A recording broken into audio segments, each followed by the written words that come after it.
দেখ তোদের পরের লেসন হচ্ছে দ্য রেইনবো। রেইনবো মানে কি? রেইনবো মানে হচ্ছে রামধনু। Written by Christina Georgina Rossetti. Christina Georgina রসিটির এর কিন্তু একটা ছোট নাম আছে, মানে তাকে একটা ছোট নামে ডাকা হয়, সেটা হচ্ছে সিজি রসিটি। কি নাম? সিজি রসিটি। হ্যাঁ, ক্রিস্টিনা, আর জি এর মানে হচ্ছে জর্জিনা, আর রসিটির হচ্ছে তার পদবী, ঠিক আছে, তার সারনেম। তো প্রথমে কবি সম্বন্ধে একটু জেনে নেই। মহিলা কবি একজন, ক্রিস্টিনা জর্জিনা রসিটি জন্মগ্রহণ করেছিল কত সালে? 1830 সালে। আর মারা যায় কত সালে? না, 1894 সালে। তাহলে বেঁচে ছিল কত বছর? কত বছর বেঁচে ছিল সে? 64 বছর। 64 বছর। ওয়াজ অ্যান ইংলিশ পোয়েট, তিনি ছিলেন একজন ইংরেজি কবি। ইংল্যান্ডের বাসিন্দাদের কি বলা হয়? ইংলিশ। যেমন ইন্ডিয়ায় যারা থাকে তাদের ইন্ডিয়ান বলা হয়, তেমনি ইংল্যান্ডের বাসিন্দাদেরও কিন্তু ইংলিশ বলা হয়। ইংলিশ সাবজেক্ট হওয়ার সঙ্গে সঙ্গে ওখানকার লোকেদেরও বলা হয় English. Who wrote a variety of romantic, devotional and children's poem. সে অসংখ্য কবিতা লিখেছে, তার মধ্যে থেকে উল্লেখযোগ্য কবিতাগুলি হলো, একটা হচ্ছে রোমান্টিক পোয়েম। রোমান্টিক মানে কি? কল্পবিন্যাস ধর্মী কবিতা, মানে কল্পনা করে করে লেখা, ঠিক আছে, সেটাকে বলা হয় রোমান্টিক পোয়েম। ডিভোশনাল মানে, ডিভোশনাল বলতে বোঝায় ধার্মিক, ঠিক আছে। আর হচ্ছে চিলড্রেন্স পোয়েম, মানে ছোটো ছোটো বাচ্চাদের জন্য লেখা কবিতা। She is perhaps best known for her poem Goblin Market. তার একটা বিখ্যাত কবিতা আছে যার নাম হলো গবলিন মার্কেট, তার জন্য তিনি বিশেষভাবে পরিচিত। বোঝা গেল? এটা এটা হচ্ছে লেখক পরিচিতি প্রথমে। এইবার দেখ তোদের মেইন কবিতাটা শুরু হচ্ছে, যেটা হচ্ছে রেইনবো। আর রেইনবো মানে কি? রামধনু। এখন দেখ রামধনুর কিন্তু ওই পুরো রং, যে 7টা রং আমরা বলি ঠিকই, কিন্তু 7টা রং কিন্তু দেখা যায় না। তুই দেখবি হয়তো 3টে 4টে 5, আর অন্যগুলো কি মিশে রয়েছে। হ্যাঁ হ্যাঁ, ওইগুলো কি হয়? ওগুলো হচ্ছে মিশে থাকে। তাহলে হ্যাঁ, সেই রেইনবোটাকে এখানে কবি যে কবি আছে ক্রিস্টিনা জর্জিনা রসিটি, সেখানে টাইটেল হিসাবে নিয়েছে। একদম ছোট্ট একটা কবিতা। এতগুলো যে কবিতা পড়েছিস এর আগে তো মনে হয় তোদের কবিতাই ছিল না, ক্লাস 5-এ তো কোনো কবিতাই নেই। এই এখান থেকে মনে হয় তোদের এইটা মানে ফার্স্ট পোয়েম তোরাই পড়ছিস কবিতা। সেই জন্য কিন্তু তোদের কবিতা ছিল, কিন্তু 2-3টে ছিল, মানে সেটা হচ্ছে মানে এর মধ্যে ছিল না মনে হয়। হ্যাঁ, মানে সিলেবাসে তোদের টেক্সটের মধ্যে ছিল না, আলাদা করে ছিল ওটা। টেক্সটের মধ্যে প্রশ্ন টশ্ন ছিল না ওইসব। তাই এটা তোদের ফার্স্ট কবিতা কিন্তু 5-এর পরের থেকে, আর সেই জন্য অনেকটাই ছোট, একদম সাধারণ একটা কবিতা। কি বলেছে কবি? Boat sail on the rivers and ship sail on the seas. মানে কি? বোট নৌকা ভেসে বেড়ায় কোথায়? নদীর উপরে। And ship sail on the sea, এবং সমুদ্রের ওপরে কি ভেসে বেড়ায়? জাহাজ। কারণ নদী দেখবি অনেক সরু, নদী জাহাজ এই সমুদ্রের মতো তত চওড়া না, সেই জন্য তার উপরে কী ভেসে বেড়ায়? বোট। আর সমুদ্রের উপরে কী ভেসে বেড়ায়? বড় বড় জাহাজ। But clouds that sail across the sky are prettier than this. কিন্তু এদের মতো, এরা যেরকম জলের উপরে ভেসে বেড়ায়, এই নৌকা বলিস বা জাহাজ বলিস, ঠিক সেই রকমই আরও একটা জিনিস ভেসে বেড়ায়, সেটা কোথায়? আকাশে। আকাশে কি ভেসে বেড়ায়? মেঘ ভেসে বেড়ায়। তাই এই মেঘেদের সঙ্গে কিন্তু তুলনা করা হচ্ছে এই বোট আর শিপসকে, এই দুটোকে তুলনা করা হচ্ছে। আর কবি কি বলেছে? আর প্রিটিয়ার দ্যান দিস, হয় এই সমস্ত জিনিসগুলির থেকে আরও অনেক বেশি সুন্দর। এই সমস্ত জিনিস বলতে কোন সমস্ত জিনিস? এই বোটস, শিপস, এই সমস্ত জিনিসগুলি থেকে এই যে মেঘ আকাশে ভেসে বেড়ায়, এটাকে কিন্তু দেখতে আরও বেশি সুন্দর লাগে। মানে কবি এখানে আসলে দুটো জিনিসের মধ্যে ডিফারেন্স তৈরি করছে। একটা হচ্ছে ম্যানমেড থিংস, মানুষের হাতে তৈরি জিনিস, আর একটা হচ্ছে হ্যাঁ নেচার। একটা হচ্ছে প্রকৃতির সঙ্গে ম্যানমেড থিংসকে কিন্তু কবি তুলনা করছে। যে দেখো, বোট যখন যখন নৌকা ভেসে যাচ্ছে নদীর ওপর দিয়ে, বা যখন জাহাজ ভেসে যাচ্ছে সমুদ্রের ওপর দিয়ে, দেখতে ভালো লাগে তো। এখন যদি আমাদের সামনে দিয়ে নৌকা, বোটের ওপর দিয়ে মনে কর নৌকা এই নদীর ওপর দিয়ে চলে যাচ্ছে, আমরা দাঁড়িয়ে দাঁড়িয়ে দেখবো কিছুক্ষণ। যদি সমুদ্রের ওপর একটা বিরাট বড় মনে কর বোট যাচ্ছে, তাও আমরা দাঁড়িয়ে দাঁড়িয়ে দেখবো, খুব সুন্দর লাগে। কিন্তু বলছে যদি একটু ভালো করে লক্ষ্য করো তুমি, কিন্তু আকাশে যে মেঘগুলো ভেসে যাচ্ছে সেগুলো কিন্তু এর থেকেও বেশি সুন্দর। হ্যাঁ, কত সুন্দর লাগে চাঁদের পাশে যখন মেঘ হয়ে রয়েছে, বা এমনকি তুলোর মতো, পেঁচা তুলোর মতো সেই মেঘগুলো হয়ে থাকে। তাই বলছে এগুলো খুবই সুন্দর, কিন্তু আমরা খেয়াল করি না। আমরা কি দেখি? যে জিনিসটা আমরা সচরাচর দেখি না সেই জিনিসটাকেই বেশি সুন্দর বলে মনে করি। কিন্তু যেটা আমাদের সবসময় চোখের সামনে রয়েছে আর সেটা প্রাকৃতিক জিনিস, সেটাও কিন্তু এর থেকেও অনেক বেশি সুন্দর। সেই জন্য বলেছে প্রিটিয়ার। এই ইয়ার যোগ করা মানে কি? দুটোর মধ্যে থেকে বেশি সুন্দর। আমি বললাম টল, টল মানে কি লম্বা, আর টলার মানে বেশি লম্বা, বিগ মানে বড়, আর বিগার মানে কি বেশি বড়। ঠিক সেরকম প্রিটি মানে হলো সুন্দর, আর প্রিটিয়ার মানে কি বেশি সুন্দর, এর থেকেও আরও সুন্দর।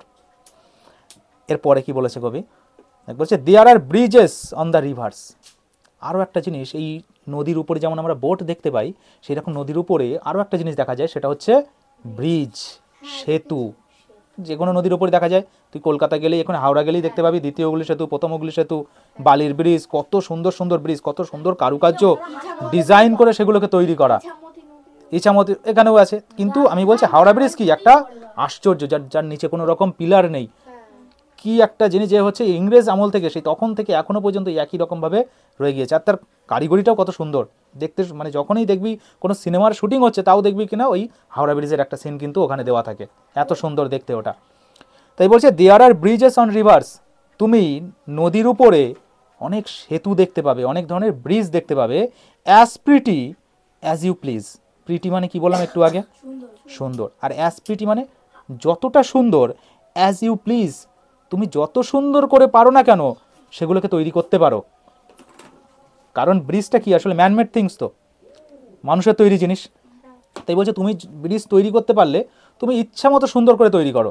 হাওড়া ব্রিজ দেখ কত সুন্দর কারুকার্য, দ্বিতীয় হুগলি সেতু কত সুন্দরভাবে তৈরি করা, হ্যাঁ কত সুন্দর এইভাবে তৈরি করা। না না, ওটা ওইগুলো এখন ভ্রান্ত ধারণা বা কি আমি জানি না, যে একটা নাট খুলে দিলে পড়ে যাবে, একটা হচ্ছে ওই ঘড়ির টাইম আছে, সেটা যদি এলোমেলো হয়ে যায় ব্রিজ ভেঙে যাবে, ওগুলো হচ্ছে প্রচলিত, এই সমস্ত হয়ে এসছে, ওগুলোর সঙ্গে মনে হয় না ঠিক কোনো রকম আমাদের এই সময়ের মধ্যে বাস্তবের সঙ্গে কোনো মিল আছে। আচ্ছা, তারপরে দেখ বলেছে as pretty as you please, এতটাই সুন্দর যা তোমাকে মুগ্ধ করে দিতে পারে, বা তোমার ইচ্ছা মতো তুমি এই ব্রিজগুলিকে সুন্দর তৈরি করতে পারো। বাট দ্য বো দ্যাট ব্রিজেস হেভেন, কিন্তু সেই বো মানে কি, সেই ধনুক যেটা স্বর্গকে জুড়ে দেয়। এইবারে ধনুক বলতে কি, এখানে ধনুকের প্রসঙ্গ এলো কেন? এখানে তো ব্রিজ ছিল, ব্রিজকে দেখতে কেমন বলতো, ধনুকের মতো। হ্যাঁ, রেনবোটাকেও কি একটা এইরকম ব্যাকা মতো দেখতে না, তা ব্যাকা ওই রকম যে কোনো জিনিস হলে তাকে আমরা কি বলবো, তাকে বলবো বো বলবো। দেখ যখন মানুষ কাউকে সম্মান দেওয়ার জন্য তার সামনে যখন এইভাবে ঝুঁকে যায়, আমরা এইভাবে বেঁকে যাই, তো তখন ওইটাকে ইংরেজিতে বলা হয় বো ডাউন, মাথা নত করা, বো ডাউন। ঠিক আছে, তো এখানে ওই বো বলতে ওই ধনুক বোঝাচ্ছে, আর বলছে কি সেই ধনুক যেটা স্বর্গকে জুড়ে দেয়, and over tops the trees, এবং গাছের ওপর দিয়ে চলে যায়। তাহলে এই ধনুক বলতে আসলে কাকে বোঝাচ্ছে বলতো, রেনবোকে বোঝাচ্ছে, যে সেই রেনবো যেটা স্বর্গকে জুড়ে দেয়। দেখ রেনবো যখন ওঠে কিভাবে ওঠে, মনে হয় যেন মাটির একদিক থেকে উঠে মনে হচ্ছে যেন আকাশের মধ্যে ঢুকে গিয়েছে। ব্রিজ কি করে, নদীর এই পারের সঙ্গে ওই পারকে জুড়ে দেয়, ঠিক সেই রকম একটা রামধনু কি জুড়ে দেয়, মাটির সঙ্গে আকাশটাকে যেন জুড়ে দেয়, মনে হচ্ছে যেন আকাশে যাওয়ার একটা সিঁড়ি তৈরি হয়ে গেছে। আর আকাশ মানেই কি, হেভেন, আকাশ মানেই স্বর্গ, সেটা স্বর্গ মানে হেভেন মানে কি, সেটা স্বর্গ। তাই বলছে যেটা স্বর্গকে জুড়ে দেয়, and over tops the trees, এবং গাছের ওপর দিয়ে যায়। এটা মানে নদীর ওপর দিয়ে যায় না, এটা যায় গাছের ওপর দিয়ে। And builds A road from earth two A sky, এবং একটা রাস্তা তৈরি করে পৃথিবী থেকে আকাশের মানে দিকে, পৃথিবী থেকে আকাশের দিকে। মানে ওই প্রথম লাইনে যেমন বললো স্বর্গ মানেই কি এখানে আকাশ, তাহলে আকাশের দিকে একটা পথ তৈরি করে, কাল্পনিক পথ কিন্তু, তাই তো। বাস্তবে কি পথ তৈরি করে, কবির দেখে মনে হচ্ছে যেন একটা সুন্দর পথ তৈরি করছে। আর লাস্টে কি বলেছে, is prettier far than this. Prettier মানে কি বললাম এক্ষুনি, বেশি সুন্দর, আর কার থেকে, ফার দ্যান দিস, এই THESE, এই দিস মানে হচ্ছে প্লুরাল, কিন্তু মানে আগে যত কিছুর উল্লেখ আমি করলাম তার সব থেকে সুন্দর, সেটা বোটের থেকেও সুন্দর, সেটা শিপসের থেকেও সুন্দর, সেটা ক্লাউডসের থেকেও সুন্দর। বোঝা গেল, তাহলে বোট আর শিপসের থেকে সুন্দর কে বেশি, ক্লাউডস। আর এই ক্লাউডসের থেকেও সুন্দর কোনটা, রেনবো। তার মানে কবি বলতে চাচ্ছে যে আমরা যত খুশি জিনিস বানাতে পারি, যত সুন্দর করে তৈরি করতে পারি, কিন্তু প্রকৃতি যে তৈরি করে রেখেছে যে সমস্ত জিনিসগুলো, তার সৌন্দর্যের সঙ্গে আমরা জীবনে কোনোদিনও ম্যাচ করতে পারবো না, তার যে সৌন্দর্যের সঙ্গে আমরা যেতে পারবো না। সেই আগে থেকে বা যুগ যুগ ধরে যে সৌন্দর্য সে চলে আসছে, আমরা যতই উন্নত হই না কেন। আর এখানে কবি এই মেসেজটাও দিচ্ছে যে আমাদেরকে কিন্তু মানে প্রকৃতির যে কোনো জিনিসকে কি করতে হবে, মানে রক্ষা করতে হবে, এইটাই। ঠিক আছে। ঠিক আছে, আমরা ডেভেলপ হচ্ছি, ঠিক আছে, আমরা উন্নত করছি, ঠিক আছে, উন্নতি করছি, সব ঠিক আছে, কিন্তু প্রকৃতির ক্ষতি সাধন না করে, প্রকৃতিকে ক্ষতি না করে। কারণ যদি আস্তে আস্তে দূষণ বেড়ে যায়, আস্তে আস্তে যদি মানে গাছ কেটে কেটে যদি মানে আমরা কি করি, পৃথিবীকে যদি নষ্ট করে ফেলি, হ্যাঁ, তাহলে কি হবে, আস্তে আস্তে রেনবো কিন্তু আর দেখা যাবে না, বৃষ্টিও ঠিক মতো হবে না, তাই তো, আবহাওয়া এলোমেলো হয়ে যাবে, তারপর বাতাসে হচ্ছে দূষণের পরিমাণ বেড়ে যাবে, রেনবো দেখা যাবে না। এই যে পথটা কবি বলছে এত সুন্দর পথ, ভবিষ্যৎ প্রজন্ম আর কি হবে, দেখতে পাবে না। তাই এখানে একটা কবি ছোট্ট একটা মেসেজ দিচ্ছে যে আমাদেরকে এই প্রকৃতিকে রক্ষা করতে হবে, যেটা কিনা আমাদের বানানো যে কোনো জিনিসের থেকে অনেক বেশি সুন্দর।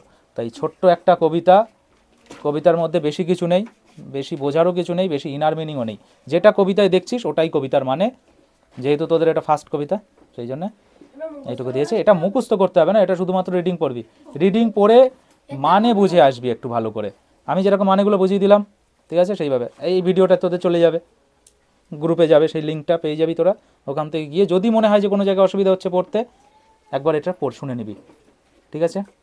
তার মানে তোদের দেখ, আমি আমি আমি কেন তোদের আমি পড়িয়ে দিলাম এইভাবে, তুই যখন সহায়িকা খুলবি দেখবি সহায়িকাতে এই ইংরাজিতে যেমন বানান মিলিয়েছে না, ওখানেও মানে মেলানোর জন্যে অনেক কঠিন কঠিন শব্দ ব্যবহার করে ফেলে। সহায়িকা খুলবি দেখবি সব মাথার উপর দিয়ে চলে যাচ্ছে, অনেক কঠিন কঠিন শব্দ, তখন একবার এটা দেখে নিবি। আমি আর একবার একটু তোদের এখানে যেভাবে পড়বি আমি একটু সহজ ভাষায় বলে দিই, আমি তোরা একটুখানি ব্যাখ্যা করে একটু বুঝিয়ে বলে দিলাম, তোরা এখানে কীভাবে বলবি আমি এক লাইনে বলে দিচ্ছি। দেখ, এইভাবে বলবি এখানে এসে, boat sail on the rivers, নৌকা ভাসে নদীর উপরে, বলতে পারবি। And ship sail on the seas, এবং জাহাজ চলে সমুদ্রের উপরে, হলো। বাট ক্লাউডস, কিন্তু মেঘ, that sail across the sky, যেটা পাড়ি দেয় আকাশের মাঝে, ঠিক আছে, আর প্রিটিয়ার দ্যান দিস, হয় আরও বেশি সুন্দর এগুলির থেকে। মেলানোর দরকার নেই সেন্টেন্স, ওর মানে বোঝা নিয়ে কথা। There are bridges on the rivers, নদীর ওপরে আছে অসংখ্য ব্রিজ বা অসংখ্য সেতু।